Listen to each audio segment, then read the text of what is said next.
Handicapper Steve here, handicapping the racing from Lingfield Park here on Tuesday. It is the 7th of November 2023. I'm going to look at the stakes action from Lingfield, but before I get on to that, remember to please follow me on Twitter at Horse Racing Kid 5 for more selections for race courses around the world, and I mean it around the world. Let's look at the stakes action, the 4th and 5th race, the 112 and the 147. The 112, the 4th race, it is the Fleur De Lys Stakes. It's fillies listed stakes for Class 1 horses going for $60,000 purse. Race for 3-year-olds and upwards. Filly mares only. 12 horses are going the 1,600-meter journey or 1 mile on the turf course. My top selection here, I'm going to go take the 4-horse Potapova. I'm going to go 475 in our TriCash trifecta. 475 TriCash trifecta. Top selection of 4-horse Potapova. This 5-year-old mare by Invisible Spirit. Sir Michael Stott trains. Richard Kingscote gets the mount. The horse's most recent appearance came about 5-6 weeks ago on the 29th of September at Newmarket, a 1 mile in the Rolling Mile in a fillies listed stakes, and she finished second by a half length behind Coppice that day, who had the jump on this one, but she was gaining that day. She needed a little bit more ground, but she ran her heart out that day. She's 5-0 this season, but she's been getting better with every single race. She ran a good race in defeat last time out, come to the poly track, drawn well, has some forwardly pace. I think with some class relief, she should really get a good trip and win here today. Two back in the Group 3 Atlanta Stakes at Sandown, 1 mile on the 2nd of September. The horse finished third by 2 lengths that day, and he just kind of plodded along, had a little bit of a wide trip. Needs something more off the 2-month refreshing. I think the horse needed the race there. And then prior to that, in the Group 2, Duke of Cambridge at Ascot, 1 mile on the 21st of June. The horse finished 5th by 3 lengths there. And never quickened up, just got beat by a lot better horses. But I have to say, he definitely outran the 16-1 odds that day. And then prior to that, in the Princess Elizabeth at Epsom on Derby weekend, she finished 5th by 2 3/4 lengths that day. You know, a month prior, she absolutely hated the heavy ground at Goodwood and didn't finish the race. That day with the fast ground, she plodded along decently. Like I said, her speed figures have definitely been going up a lot as the season gets on. Come back here today, standard poly track. I think she could get a good trip and win. I'm going to use her. I think the 7-horse Zeal for Kieran Schumark and Jonathan Gazin could run a good race. Hasn't been seen since May, where she ran on very heavy ground in that listed race at Goodwood, where the horse finished second by a neck. The winner, Roman Mist, had the jump and really ran terrifically, but this horse closed up well late. Problem is she hasn't been seen since then, but she is stepping back to a little lesser quality race, which I think should suit her well. She actually was on the classic trail last year. She ran the 1,000 Guineas in Newmarket, where she finished 4th by 2 1/4 lengths behind Cashit last season, where she again plodded along decently. Came back to run a very disappointing 7th behind Nashawa in the Prix de Diana 2022, and then last year in a listed race in the fall at Longchamp, she finished 4th by 7 lengths. Something must have would have missed, because like I said, you have some form, stops in the form line, but she's a Group 1 winner in France. She actually won the Prix de Marcel Boussac as a 2-year-old in October 2021 at Longchamp. Won by 1 1/4 length. She won for fun.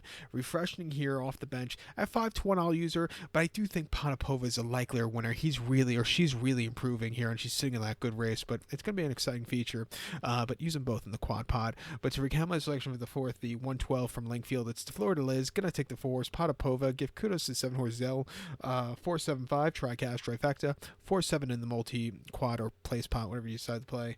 Let's get to the 5th race, the 147, which is the River Eden Stakes. It's fillies listed stakes for Class 1 horses, going for a $74,500 purse. Race for 3-year-olds and upwards, fillies mares only. We have a field of 14 horses going 2,600 meters or a mile 5/8 on the poly track. Almost said to PETA. My top selection, I'm going to go with the 2-horse Divine Jewel. I'm going to go 2-11-7 in our TriCash trifecta. 2-11-7 TriCash trifecta. Top selection, 2-horse Divine Jewel. 4-year-old filly by Frankel. Roger Varian trains. David Egan gets the mount. The horse's most recent outing came the Group 2 Park Hill Stakes at Doncaster. A mile 13/16 on the 14th of September. And the horse just got outclassed and outpaced by the other ones. He finished 9th by 15 lengths and just completely walked in the line. He beat one horse home, which is incredible, but this horse just absolutely ran crap. Cutting back in Sears trip, stepping down in Sears class. This horse is going to be in a better spot to win. 2 back in the listed race at Chester, a mile 3/4 in early September. He finished second by 1 1/4 lengths that day. Off the about 5-week refreshing, he stayed the trip well. He needs something extra late, but I didn't think he ran a half bad race there. Off of that run, he looked like he wanted to stay. And then Clairefontaine in France, a mile and a half in the listed race. He finished 9th by 4.5 lengths. I don't think he liked the soft going that day. He never really got a good handle on the ground. Also facing a very tough group of boys there. It wasn't his day to win. And then prior to that, in the Sonara Stakes at Leopardstown or Stenara Stakes at Leopardstown, a mile 3 course staying on the 13th of July. He finished second by a head. Again, he couldn't catch the winner who had the jump on him, but he got around the race course well. And then at York in June, a mile 3 quarters in a listed race, he finished third by 5.5 lengths. First off the bench, he needed the race. He just kind of plodded along to an okay finish. Hasn't seen the winner's circle yet this season. He's stepping down in class, standard course. I think this horse could really run a good race. I think the 11 horse Graceful Storm for Marco Gianni could win also. Hasn't stepped up in a listed class in 3 races. That came 3 races back in that Chester race over the mile 3 quarters, where he finished fourth by 1 3/4 lengths that day. I do think the final furlong got to him. I think a mile 5/8 is what this horse really wants to do. Won at Ascot back in June in July at a very nice Phillies handicap, placed in a Phillies handicap at Ascot back in June, where I thought he needed some more ground, but he ran his heart out, closing up like anything. Came back to run it over the staying trip at Newmarket in the July course in August, where he never really got going. Then ran okay against listed company at Chester, and then he's getting closer over the mile 3 furlongs after that at Goodwood. Definitely been on the improve since the Ascot race. I'll give him a shot here at 6-1 on the ticket, but I do prefer Divine Jewel before him. But I'll use this horse as an insurance play on the quad or place pot.